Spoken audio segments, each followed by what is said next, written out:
Welcome to SCVO's first ever online gathering. Hooray! We're quite excited here in the studio. Please bear with us a wee bit as we get used to how this is going to work. But with me this morning, I have my co-host, Manish. Hello, how are you?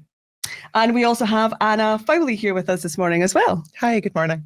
So I'm just going to do a bit of a run through about how this is going to work just quickly. So first off, this is the first time we have ever done this. So I've been using the word scare-sighted, scared, but also very excited. So fingers crossed, everything will go fine. We've got lots of help here in the studio, but just a couple of things to kind of run through is that the way this will work is we're going to be joined by 4 special guests in the studio this morning. First up, we have Anna, who you've already said hello to. Then we'll be joined online by Chris Hu. He's going to be joining us from Shetland. We've got Sally Ann Kelly, who'll be live in the studio, and we've got Lindsay Fife Jarden, who'll be joining us online from Edinburgh. To find out more about them, please do go to the programme link, and you can read all their bios on the website. At our in-person event a few weeks ago in Edinburgh, which was with the feedback we've been getting from that is basically just it was brilliant, which is really good to know. We recorded some of the most well-attended sessions, and we're going to be playing them here for you today. So that's what you're going to be able to see today. You can choose from 2 tracks, and you can start closed captions yourself when the videos start. So when the videos start yourself, you'll be able to do those closed captions for yourself. After each session, you're going to come back and you're going to join us here. You're going to join myself and Manish live in the studio, where we're going to have a discussion about the sessions you've just watched. We will encourage you throughout the day to be using the chat, so please do use the chat. We have got our great support here from our events team who do this thing all the time. So we've got Alec and Beth here in the studio with us, so they're here live with the chat with you today. So even just to kick off, just tell us where you're from, what the weather's like, because it was -5 here. We're in Glasgow. It was -5 in Glasgow this morning. I'm not quite sure it's -5 now because the sun is definitely shining. I live up north of Scotland, and my husband said, oh, it was only 0 with us this morning. So he is basically tropical up there. So please do use the chat bar and let us know your thoughts, your feelings, any insights you have. So throughout the sessions and throughout the day as we're going on. There are no breakout sessions, so it's all interaction will be through the chat bar. So please do chat away using the chat bar. As we said, we'll have scheduled breaks as well throughout the day, and we're going to show our little essential sectors video as well at lunchtime. So we've got things to go. And the other thing for you to remember is your delegate bag. We have got a real good goodies delegate bag for you today. And in those bags are the full hour sessions as well. So you're going to see 30-minute edited versions of things today, but within the delegate bag, you've got full hour sessions, and they'll all be live with the other sessions you'll see today for 30 days. So I'll hand you over to Manish just to say hello. Hello, folks. It's really exciting to be here today. And I actually think this is a way we should be doing conferencing now, because you can sit at home in your PJs or your slippers, nice cup of tea, and take things at your own pace. But, we've got, I think, over 500 people registered with us today watching online. So hopefully it's going to be a really productive day for everybody. My name is Manish Joshi.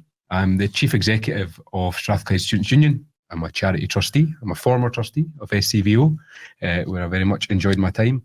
And I am very excited for the programme that we've got today. We, as Maddie said, there's lots of, I think, highlights from what we had, but we've got these great guests in the studio, and I think we'll all get as much out of this as we put in today. So please do use the chat function, and try to drop in comments there. We will try and answer as much as we can throughout today. So please be as interactive as possible.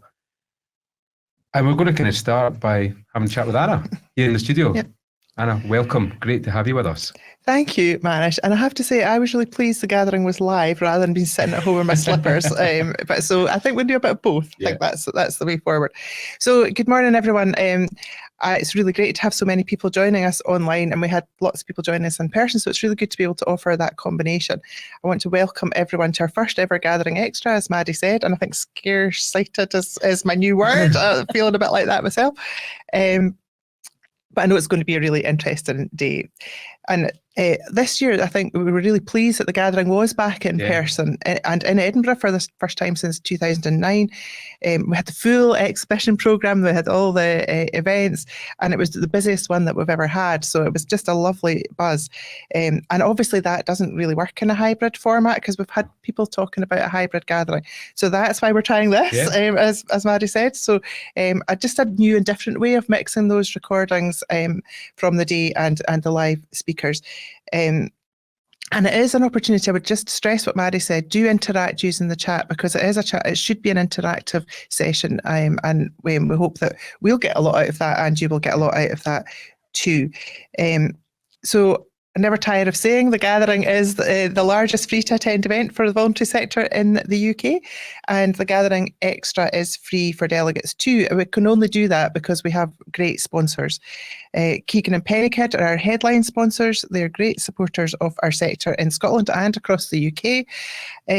And we've had a long and positive relationship with them. I hope that will continue. But I also want to thank CCLA, who've been stuck with us for 7 years, the AAB Group, the Access Group, Social Print and Copy and Vodafone, who've all come on board for the first time this year. A big thank you from everyone at SCVO. And I'd also like to say thank you to our partners, Cosvo, Social Enterprise Scotland, Volunteer Scotland, and EVOC, who worked with us to make the event a really, really varied and relevant. And the highlight of the event for me, well, there's loads of highlights, but the highlight for me was the premiere of the Essential Sector films, which Maddie mentioned. It was really lovely. We even had a red carpet, we had popcorn, and people might remember that we had, during the pandemic, we had a campaign called Never More Needed about the importance of the voluntary sector during the pandemic.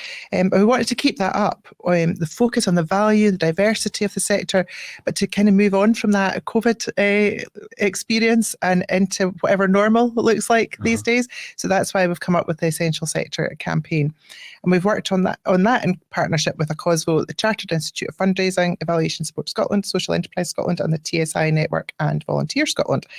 But it was really important to us not just to make nice films, but to build capacity so that folk could use their new skills to produce films themselves in the future. We employed a video content creator, James, to lead the work. And we had 20 participating organisations who've all done the filming themselves on a mobile phone.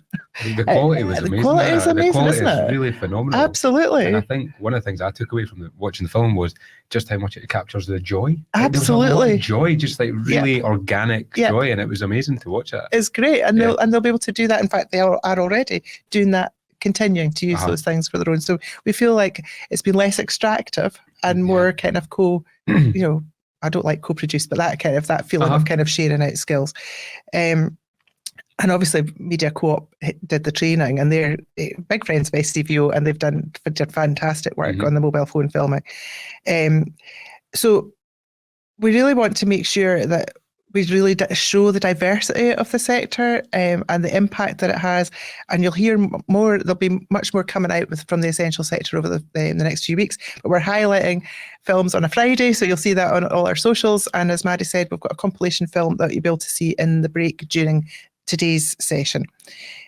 So to get onto the theme, which we're actually meant to be talking about, the sector in the wider world, I think that the Essential Sector work and the gathering itself actually really demonstrates the diversity of the sector and its presence in and interaction with pretty much every aspect of daily life in Scotland.